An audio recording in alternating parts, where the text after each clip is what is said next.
we sideboard into the deck that we would be building anyway, so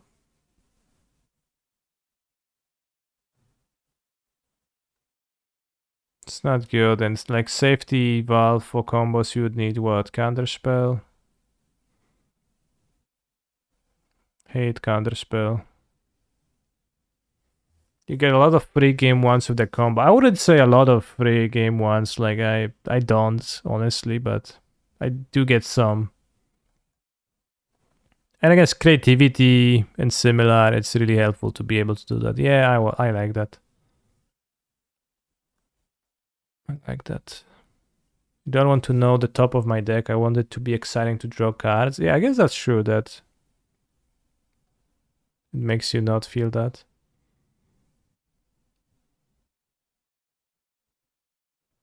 Fire Breach is a bad Jan Saga. Honestly, yeah. Well, I mean, I don't know. I don't know about that one, but sure.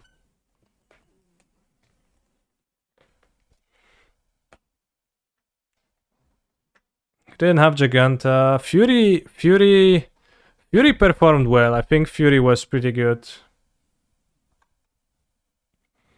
The 5-mana mode was strong, solid.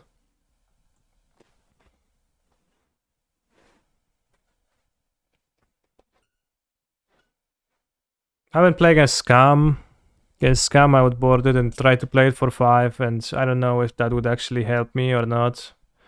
Like, it's probably net 0 because of Giganta.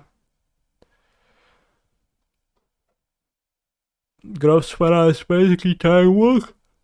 Remember when Growth Spiral got banned in a standard format?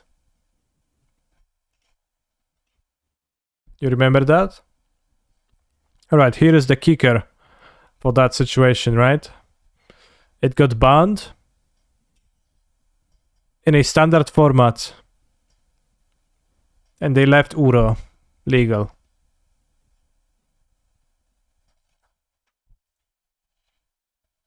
So they chose to ban Growth Spiral over Uro. Which was clearly an honest decision, like clearly something that you do if you're intellectually taking an honest decision on whether to, you know, ban a card or not.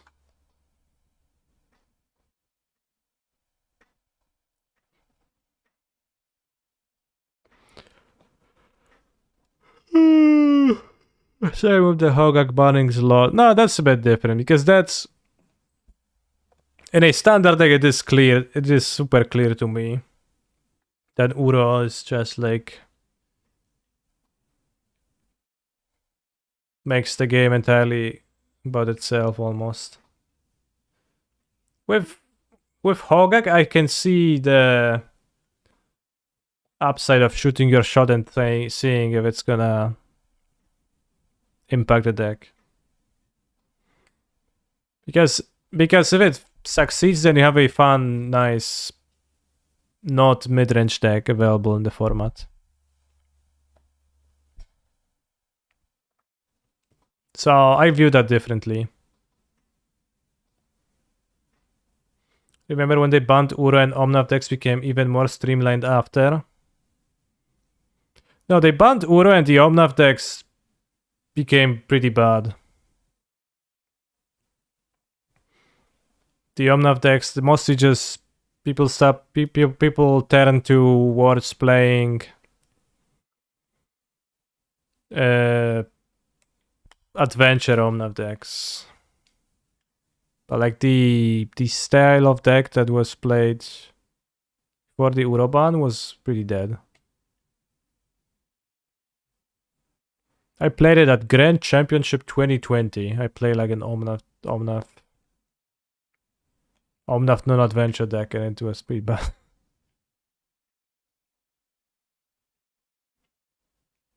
Well, Adventures was a very good deck, yes, but I mean the ramp version. The pre-adventure versions of the Omnath Uro decks, right? Of like hashtag most so good cards in adventure theme.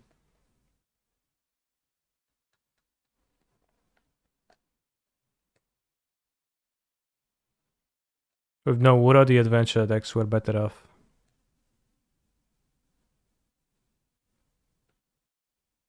Austin played amazing MTG when he won that even on Arena.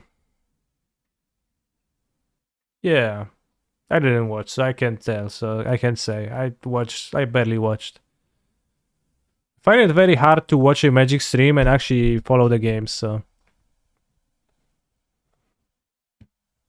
The Worlds PV1 were fun and then became trash. Yeah, I don't know.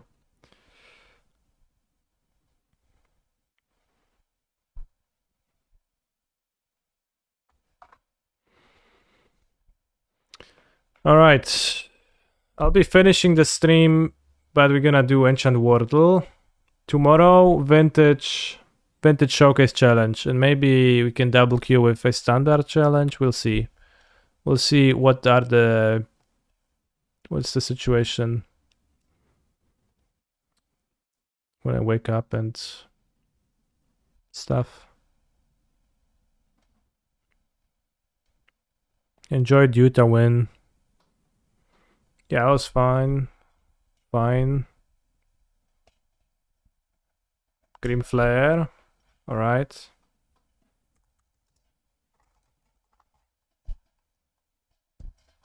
Damn, bro, you almost had it. To full. Ja się z tą zabawię. Jak tak dalej pójdzie.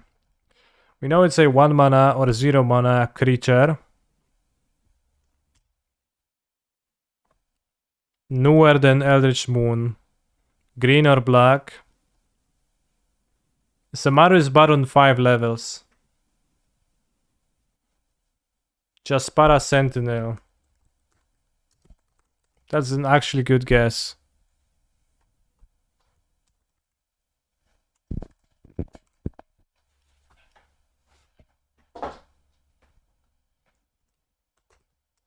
Jak się kurwa to mówi, no. Jaspera.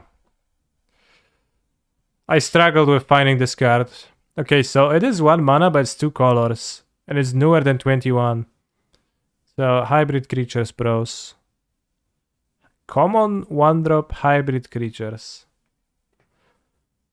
From 2022 or 2023. Common hybrid for 1 mana? Broker's Initiate. Okay.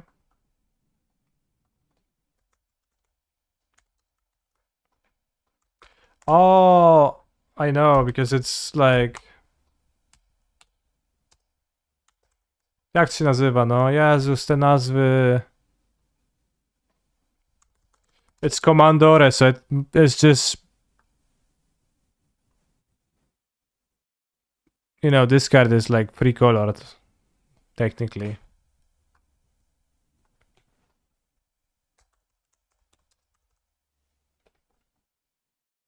It's from New Kappa, so it's the Naya one, whatever that was.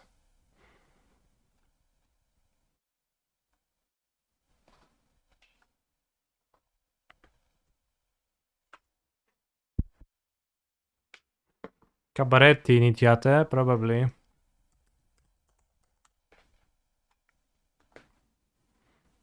Pogchamp, Raccoon Citizen.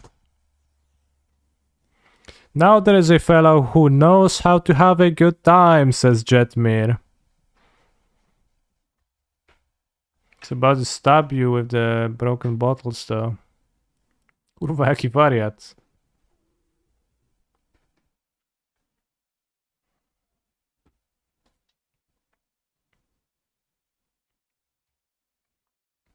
Citizen. Not very civil for a citizen.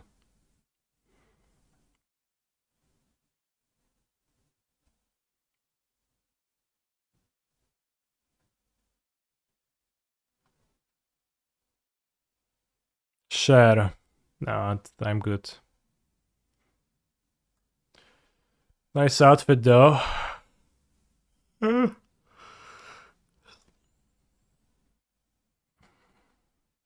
Nice drip.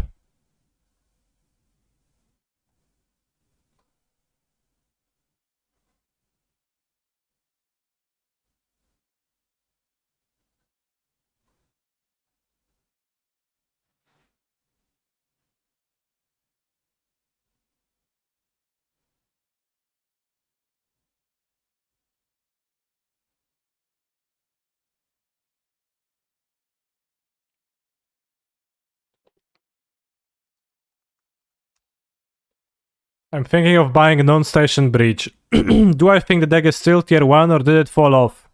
I think it never was. So the answer is no?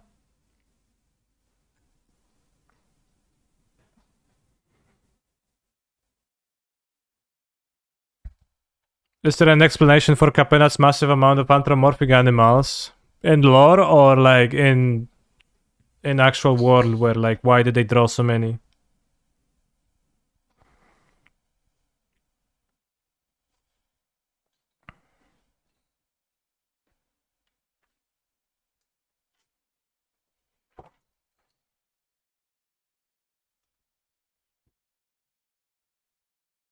I assume the real life reasons cause Zootopia. Was Zootopia like 10 years ago?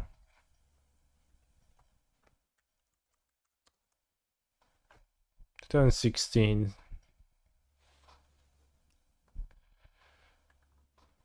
Speak, you say because it's a city and it has animals, so they may want it a city with animals? Because the furry market is untapped, but I mean, the raccoon doesn't really strike the furry desires at all.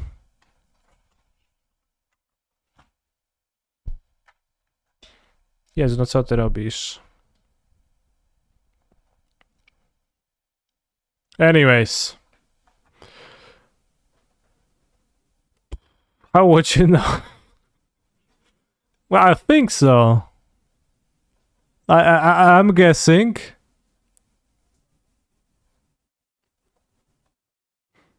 But I've seen bird fairies, yeah. They call themselves featheries. And if somebody likes reptiles, they are a scaly. Of course, makes sense linguistically. You only are a furry if you enjoy fur. Google raccoon fury to confirm your beliefs. Alright, off screen though.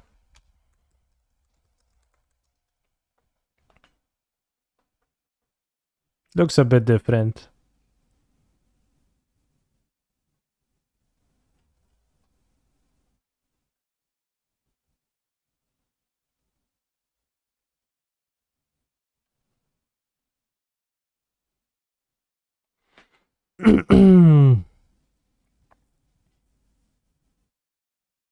By university, a scaly was able to have an art exhibit. What are you? What's your... What is your university? What is your, like, what you doing here?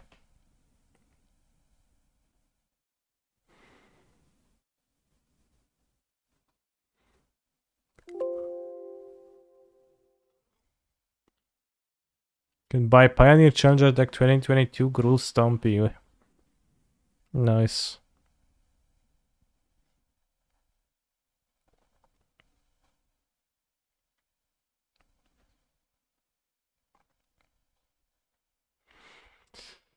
Louisiana. Yeah.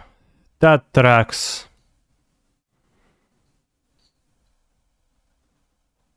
That tracks.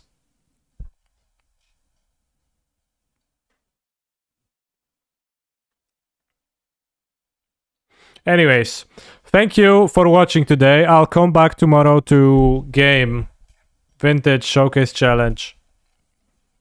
And I hope you are going to have a nice day until then. Stay hydrated and all the usual jazz. Subscribe with Prime. It's free. It's wasteful not to subscribe with Prime.